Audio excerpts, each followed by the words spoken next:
Cando íbamos á escuela, había ali unha que é ahora o museo, onde está ahora o museo, xa non é cacharrería. Entonces, íbamos para ali, bueno, non sei, a mí tirou un gusanillo por aí, pero xa digo, aquí, antiguamente, os homes do pueblo eran casi todos, porque todos non eran cacharreiros, pero chamaban o Cachala.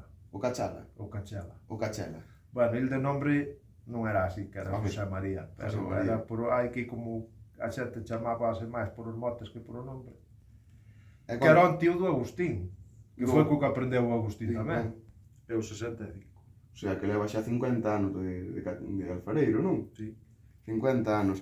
Tuve aí un intervalo que parei aí 2 anos, ou 2 anos e pico, cando fun a Mili, que despois, cando vin a Mili, pois eran 2 socios, já un había fallecido, e o Cachela ese, pois, foi expondo ao Agustín, traballaron do Agustín, entonces eu estuve 2 anos, hasta que, entre que obramos aquí, fixamos aquí e tal, 2 anos.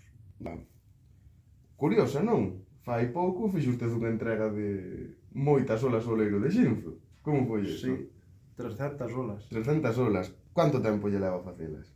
Ainda leva. Ainda leva? Ainda leva, sí. Cando cómpreme 2 meses para facelas. 2 meses facendo olas. Que teñen algunha peculiaridade, algunha particularidade as olas do Leiro de Xinzo? Non ten ningunha. Non ten ningunha, que son para romper. O que pasa é que aquí hai moitos anos que lle estaban facendo as olas aos de Xinzo.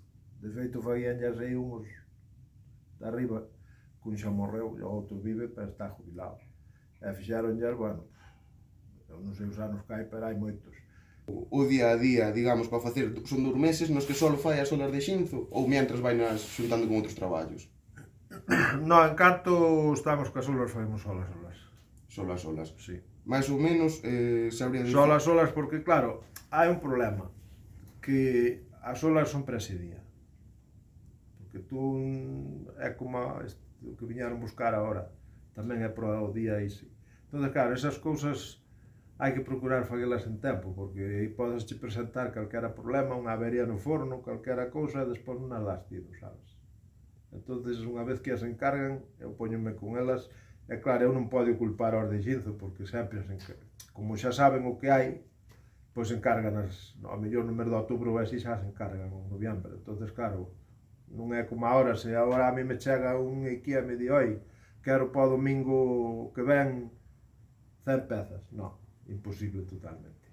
Agora traballo, para o pouco traballo. Pero faz traballo... Teño que ir moi lento e... Este traballo é por encargo ou sigues atendendo a clientes normales? É dicir, agora viñeron os de Carguizó e buscar as súas cuncas, as olas de Xinzo, traballa por encargo, xente que xa ten conocido ou sigue vindo de almacenas? Sí, e despois vai salindo cando sale. Si xa unha pregunta máis un pouco curiosa, como eu non sei eu se teño moita, non son moi docto no tema da alfarería. Qual é a peza que máis lle gusta a usted facer? Non que sea máis difícil ou que tal, senón que sinte usted máis satisfacción facendo esa peza por o proceso. Bueno, eu, para min, o que mellor me gusta facer de todo casi son tarteiras. Tarteiras? Sí. E por qué? Porque son máis fáciles de facer que as olas e ca... Entonces, as pezas pequenas son mellores de facer, fallan menos, ocupa menos sitio no forno, todo é...